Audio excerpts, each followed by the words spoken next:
আসসালামু আলাইকুম। এই যে আমার নতুন খামারের কাজ চলমান। তো আপনারা দেখতে পাচ্ছেন যে আমি খামারের সামনে কিন্তু প্রোফাইল যে ফাইবার টিনগুলা, এই ফাইবার টিনগুলা দিচ্ছি। এটা দেওয়ার মূল কারণ হলো আমার খামারের চারদিক দিয়ে ফাঁকা রাখা হয়েছে। অর্থাৎ বাতাস চলাচল করার জন্য অনেক জায়গা আছে। কিন্তু আলোর প্রবেশ যাতে করতে পারে এইজন্য সামনেটা আমি ফাইবার টিন দিয়েছি। এই সামনেটাতে আমি চাইলে ফাইবার টিন ব্যতীত আমি ডিরেক্ট প্রোফাইল টিনগুলো দিতে পারতাম। কিন্তু এতে কিন্তু দিনের বেলা আলোটা কম প্রবেশ করত। তো সামনে থেকে যাতে ভালোভাবে আলো প্রবেশ করতে পারে এইজন্য এই ব্যবস্থা করা। আর এই যে খাবার চারিয়ে দেখতেছেন গোল, গোল রাউন্ড শেপ করা। পাশাপাশি এইখানে কিন্তু দেখেন আমার লম্বা, লম্বা রড দেওয়া আছে। এগুলো হলো ১৬ মিলি রড। প্রত্যেকটা রডের ভিতর একটা করে রিং ঢুকিয়ে দেওয়া আছে। এটা দেওয়ার কারণ হলো আমার দেখেন প্রত্যেকটা চারির ২ সাইডে ২ টা রড এবং মাঝখানে একটা কিন্তু রড বাঁধা আছে। অর্থাৎ এই যে ২ সাইডে ২ টা রড দেখতেছেন ভিতরে যে এই যে চুড়ি বা রিং গুলা, এগুলো দেওয়ার কারণ হলো এই ২ দিক দিয়ে গরুটা ২ পাশে বাঁধা থাকবে। আর মাঝখানে যে রিংটা আছে এই রিং এর সাথে গরুর যে রশি এটা বাঁধা থাকবে। এর ফলে গরু যখন উঠবে রশি উপরে উঠবে, গরু যখন শুবে রশি নিচে নামবে। এর ফলে আমাকে গরুর দড়ি কিন্তু ছোট রাখলেও সমস্যা হবে না। অর্থাৎ রশিটা ছোট রাখতে পারবো।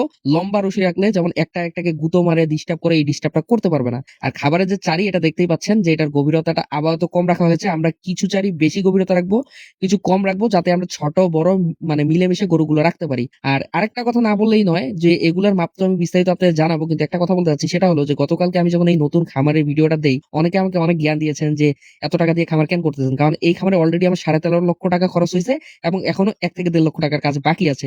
তো ১৫ লক্ষ টাকা খরচ করে শেড দিয়েছি, অনেকে ভেবেছে যে এ তো বোকা, বোকা স্বর্গে বাস করছে। তো তাদের আমি বলতে চাই যে আমি অলরেডি ৫ টা ছোট, ছোট শেড আমার বানিয়েছি। এটা আমার ৬ তম শেড। তো এই শেডটা যে আমি বানাচ্ছি না বুঝে কিন্তু বানাই নাই।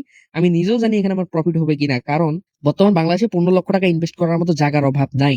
আমার নিজের জানেন আপনারা যে ফিড সাপ্লিমেন্টের বিজনেস আছে। আমি চাইলে এই টাকা খরচ করে একটা ছোটখাটো ফিড মিক্সচার মেশিন বসিয়ে সুন্দর খাবার তৈরি করে বিক্রি করতে পারতাম। আপনারা অনেকে আমার কাছ থেকে খাবার কিনতে চান। এই ১৫ লক্ষ টাকা দিয়ে ২ টা মিল বসানো সম্ভব ছিল খাবার বানানোর জন্য। বাট আমি এই মিল-টিল কিছু দেই নাই। এটার একটাই কারণ আমি গরু পাগলা, আমি জানি যে আমার গরুতে কোনদিন লস হবে না। গরু যদি বেঁচে থাকে গরুতে প্রফিট নিশ্চিত। এইজন্য আমি গরুর খামার বানাচ্ছি, কারণ আমি এখানে অনেক কিছু দেখেছি যেটা আপনারা দেখেন নাই। আমি এখানে অনেক কিছু জেনেছি যেটা আপনারা জানেন নাই।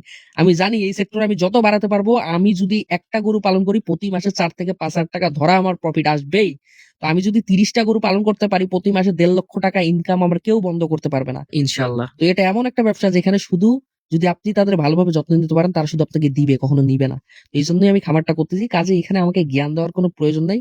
আপনারা ছোট করেই শুরু করেন ভাই। এখানে আমি ৩০-৪০ লাখ টাকা বা ৫০ লাখ ৬০ লাখ টাকার গরু রাখবো এই খামার শেডের ভিতরে।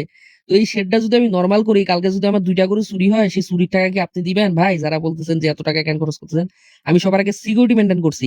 তো সিকিউরিটি মেইনটেইন এর বিষয়ে কোনো আপোস নয়। আমি আমার কাজ করতেছি। কাজেই এখানে কেউ দয়া করে আমারে জ্ঞান দিতে আইসেন না।